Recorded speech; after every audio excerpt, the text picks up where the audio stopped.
और भारत बंद का असर उत्तराखंड में भी देखने को मिल रहा है।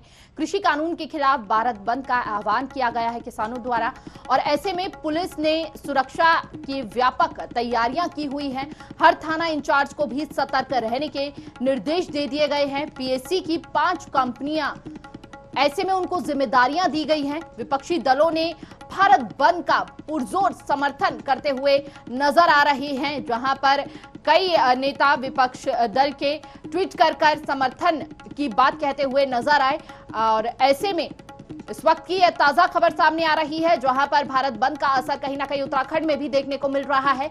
कृषि कानून के खिलाफ भारत बंद का आह्वान दिया गया किसानों द्वारा और ऐसे में उसकी चहलकदमी अब देखने को मिल रही है जमीनी स्तर पर।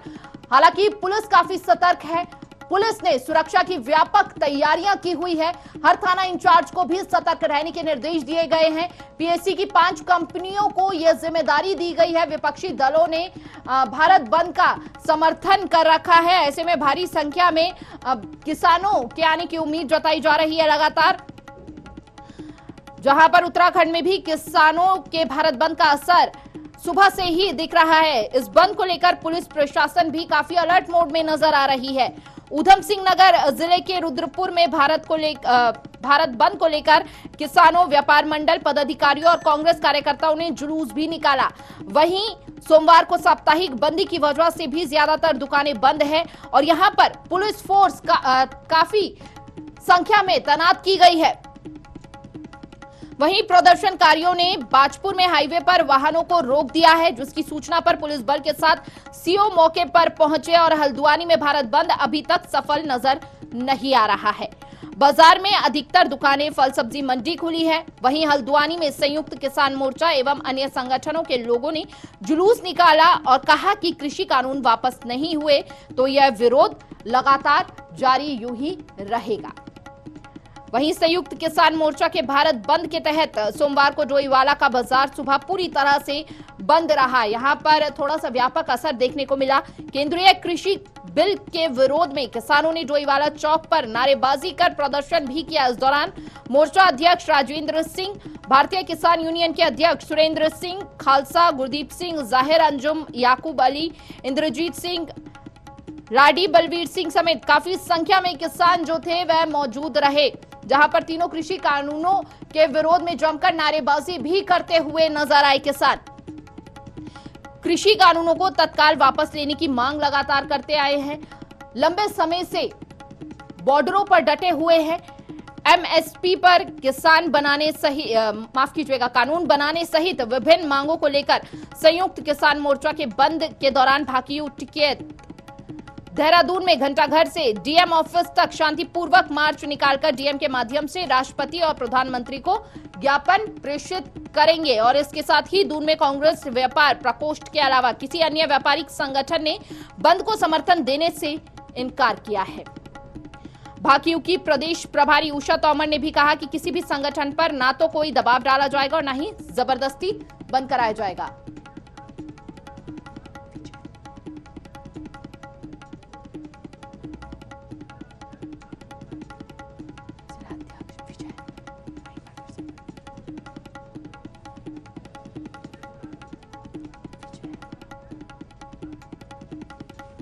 और इस विषय पे हमारे साथ खास बातचीत के लिए भारतीय किसान यूनियन के जिला अध्यक्ष विजय जुड़ चुके हैं।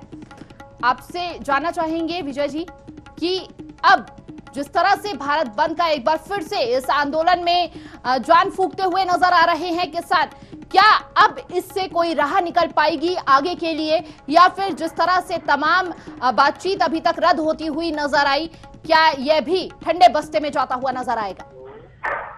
नहीं, देखिए यह कि हम तो 10 महीने हो गए दिल्ली में आंदोलन कर रहे हैं। हमारे 600, 700, 800 किसान लगभग शहीद हो लिए जी। लेकिन सरकार जो तानाशाह सरकार है, ये तो आंदोलन के हिस्से हैं। इस तरीके के जो स्टेप हमें लेने पड़ रहे, हमें कोई शौक नहीं है कि देश की जनता परेशान हो या कोई दिक्कत में हो। सब लोग हमारे ही भाई हैं। हमने संयुक्त किसान मोर्चा ने सभी ने शांतिपूर्वक तरीके से सभी से अपील करी कि इस भारत बंद में एक दिन में संयुक्त किसान मोर्चे का आप लोग सहयोग करो और आंदोलन का हिस्सा बनो। और किसी को कोई परेशानी ना हो। ये पहले ही डिक्लेयर कर दिया गया था कि सभी भाई अपने घर पर हैं और किसान आंदोलन को एक दिन अपना सहयोग प्रदान करो। देखिए, लेकिन दफ्तर जाने वालों को तो खासा परेशानी से जूझना पड़ रहा है जी। जाम की समस्या उत्पन्न हो रही है, ऐसे में आम जन को जिस तरह की परेशानी हो रही है, साफ तौर पर क्या किसानों का समर्थन करेंगे आम जन?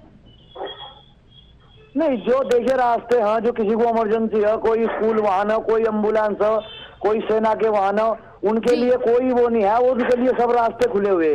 और सरकार को ये तो सरकार को बातचीत के रास्ते खोलने चाहिए। सरकार बिना कंडीशन के किसानों से बात करो और किसानों की समस्याओं का समाधान करो। ये काम तो सरकार मजबूर कर रही किसानों को, जनता को देश की करने के लिए। देखिए, कई दौर की तो विजय बात हुई है, लेकिन सभी रद्द हुई हैं। ऐसे में अब क्या उम्मीद जता रहे हैं किसान आगे के लिए? भाई उम्मीद तो देखो जी, सरकार से तो किसानों को उम्मीद है, देश की जनता को उम्मीद है। बड़ी उम्मीद के साथ में जनता ने देश की सरकार बनाई थी, लेकिन जिस उम्मीद से सरकार बनाई थी वो उम्मीद पर सरकार खरी नहीं उतर रही। सरकार तो पूंजीपतियों की, उद्योगपतियों की होगी। देश की जनता से कोई मतलब नहीं। देश की जनता परेशान हो क्या हो, सरकार को देश की जनता से कोई मतलब नहीं रहा। सरकार तो उद्योगपतियों की सरकार होगी। देखिए, अभी तक तो सरकार द्वारा कोई रुख लेते हुए नजर नहीं आए हैं। ऐसे में लगातार तमाम योजनाएं सरकार द्वारा घोषित की जा रही है, क्या किसान उससे खुश नहीं है? नहीं, देखो सरकार लेगी, कानून भी वापस सरकार को ही करने हैं। अगर ये सरकार नहीं लेगी तो अगली सरकार जो आओगी वो लेगी। कानून तो सरकार ने बनाए, सरकार ही वापस लेगी, चाहे वो किसी की भी आओ। और जब तक हम आंदोलन चलाना पड़ेगा, जब तक हम आंदोलन चलाने से भी पीछे नहीं हटेंगे, जब तक ये कानून वापस नहीं होंगे, एमएसपी पर किसानों को गारंटी नहीं मिलेगी। जी, बहुत बहुत शुक्रिया विजय शास्त्री, धन्यवाद हमारे साथ खास बातचीत के लिए।